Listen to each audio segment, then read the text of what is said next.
Hey guys, it's Pineapple, and with My Hero Academia on break this week, I wanted to take some time to actually discuss what my thoughts were on the whole Dabi Touya reveal. If you haven't been paying attention to My Hero as of late, we finally got confirmation that Dabi is in fact Touya a few weeks back. So let's talk about everything that's happened since then, and also of course discuss what my thoughts on the reveal are, and where things could be going from here. Now, I myself have been a little missing in action as of late, and to be honest with you, that's mostly because lately, a few content creators that I know have gotten strikes for doing manga-based content, even just for doing My Hero Academia manga chapter reviews. So I just wanted to make sure that I'm doing things the right way to avoid having to deal with any of those problems. Thanks for your patience, and I hope you understand. So with all that said, I want to get into the video, but first, a word.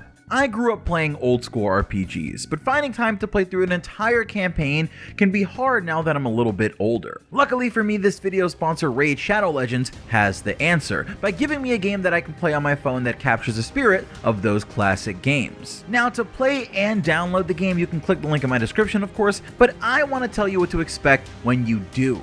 Raid Shadow Legends is a fun RPG where you build a team from a cast of over 500 champions and fight your way through waves of enemies and huge bosses as you collect all sorts of artifacts and items to make your journey even more exciting. In the game, you're able to summon new champions, and no matter which champion you summon, even if it isn't the one that you want, you can always find a way to make them useful by leveling up the ones that you decide to keep and sacrificing the ones that you'd rather not to make your favorite champions even more powerful. You can use shards to summon new champions, and as you can see here, you can actually get some really awesome ones using blue shards like Tynix Hateflower here, who I believe was a pretty rare summon and has some pretty high stats to go with this great design. And there's also others like Magus, who can attack all the enemies on the other team and heal herself, or this guy who has sick tattoos, and of course, I mean, he's named Madman and has great hair, so he makes the team. Raid is always adding more content to the game, including new champions, and they've actually shared concept art of some new upcoming ones that you're seeing. And this one right here with the kind of branch and bug-like protrusions like some sort of spider lich looks really awesome to me, and also stands out as a kind of highly detailed design that I'm not used to seeing in a mobile game. So with all of that said, of course, make sure you download this game and give it a try, and when you do it through the links in my description box, you're going to be awarded with 100,000 silver, 2 clan boss keys, 10 mystery shards, and a free hero, Adjudicator, who you can see here ready to pick off her enemies. Remember to check your box for rewards, and thanks again to Raid for sponsoring the video. Now, with all that said, let's get back to it. Hit it!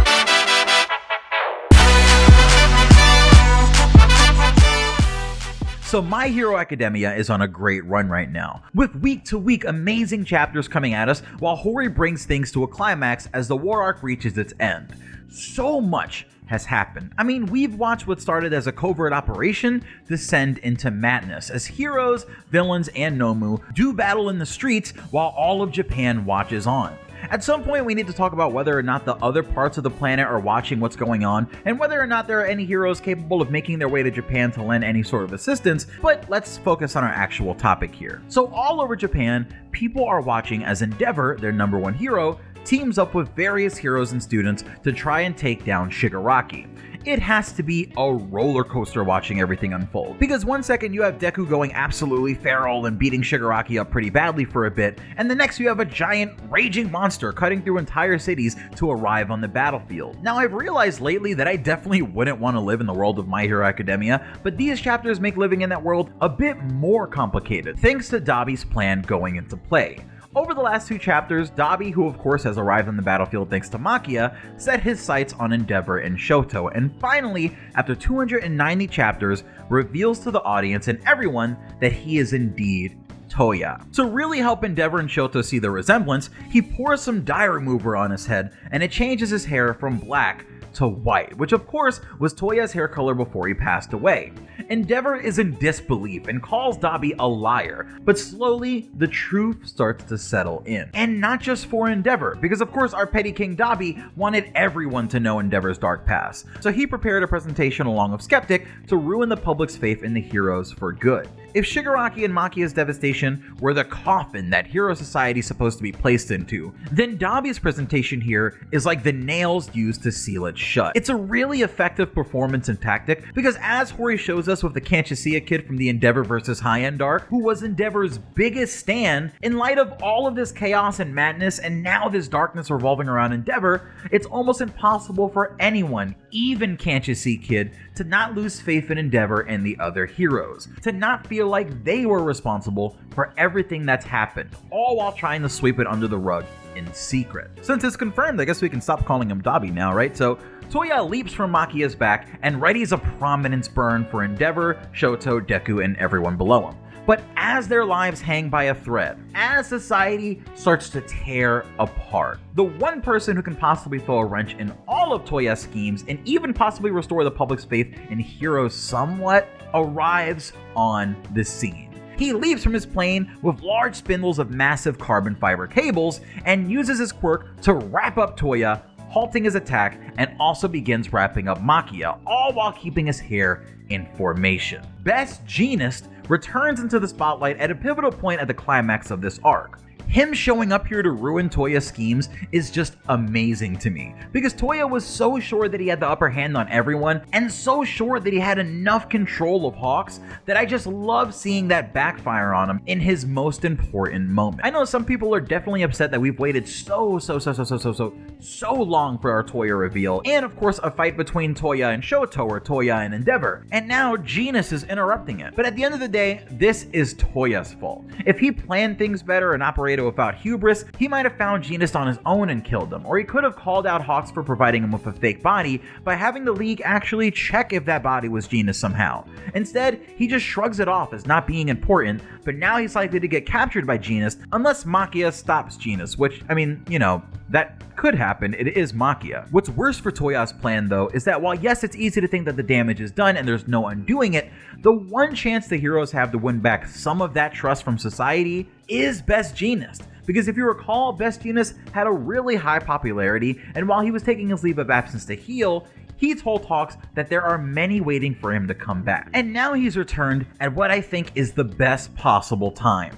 Jeanist has a chance to save all of the heroes there, just like he did in All for One's warehouse, and as a public figure, if he survives, he can shine a light on Hawks' hidden plan to hide Jeanist away and take down the villains, and at least give another side to the story that might sway some to hold faith with the heroes. But that entire situation depends on Jeanist surviving here. Now, no matter what, there is one thing that I do know about Jeanist's presence here, and that's that it also serves a purpose for Bakugo. If you remember when Jeanist last saw Bakugo, he told him to get his provisional license and return to Jeanist in his second year. When Bakugo does that, he's supposed to tell Jeanist what hero's name he's chosen, meaning Jeanist is telling him that he has until he sees him again in his second year to come up with a name that he feels embodies his desires and his ideal self. Well, Bakugo has his provisional license, they're almost right at the start of year 2 at UA, and Bakugo is awake and on the same battlefield as Best Jeanist. I've been really worried about Bakugo for a while, but I'm actually really thankful that Ida didn't get him out of there, because now it seems like Bakugo finally has a chance to tell Jeanist his hero name.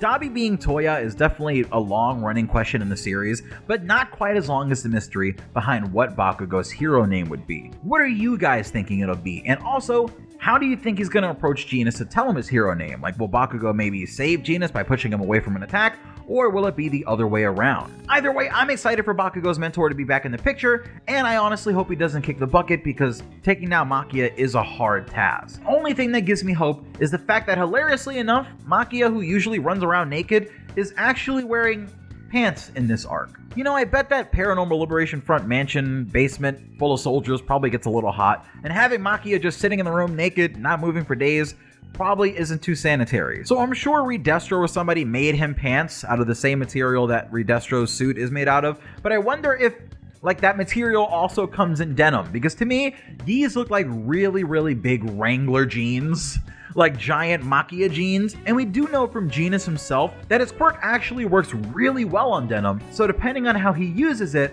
well, let's just say he could make Makia really uncomfortable in those jeans and disable him for a while with one command. I'm really excited for what comes next, and the War Arc just feels like a gift that keeps on giving. So many plot points are getting brought back into the light and updated with new information, and there's so much to unpack after this arc is done that I think we're definitely going to need some sort of short recovery and situation report arc. Because what even is society now? Like, what does a normal day look like when Makia has torn through multiple cities and the top 10 heroes are almost all gravely injured, while Shigaraki is sure to be healed in a day or so? Even if the heroes and villains go their separate ways after this battle, what's stopping Shigaraki from hunting Deku down for one for all? Well, I think the only thing that's probably going to keep Shigaraki from doing just that is learning from a mistake that he made in this arc. Shigaraki from the very beginning of the story is a villain at level 1, and he levels up as the story goes on, as he learns to overcome the aspects of himself that make him a bad villain in order, of course, to become a good villain. Right now, the big complaint about Shigaraki is that he's too reliant on All For One, and that's absolutely true. He is, and that's a fair complaint to make, but realize that while this is presented as a flaw in the character, Shigaraki is made aware of this flaw by All For One's control over him. He relied on All For One's power too much, and while he was doing that, All For One was working his way in to gain control over Shigaraki through that power. Shigaraki in his inner world hates All For One for this control that he has over him, and of course he does, because it mirrors his father's control over his will. Shigaraki wants to be the one to choose his own path and also walk his own path. But with All For One able to control him like he does, there's no way that Shigaraki can have the kind of freedom that he wants. So what is there to do about that? Well, as I've been saying for a long time, I think Shigaraki will kill All For One, while also finding a way to rid himself of the All For One inside of his head, so that by the end of the series and the last time him and Deku go head to head, he can do it with a clear mind, without any distractions, and without being controlled. I'm looking forward to that day, but hopefully it is still a long ways away. So those are my thoughts on everything that's happened over the last few chapters of My Hero Academia, and also the future of where things are going from here. Once again, I'm sorry for the lack of chapter reviews for these last 2 weeks. I think we should be good from here on out, but I will update you on my Twitter at VocalPineapple if you follow me on there. Thanks again to Raid for sponsoring the video, and for my Demon Slayer fans, I've got an Akaza video coming for you soon, so stay locked in. It's Pineapple. I love you guys. Peace.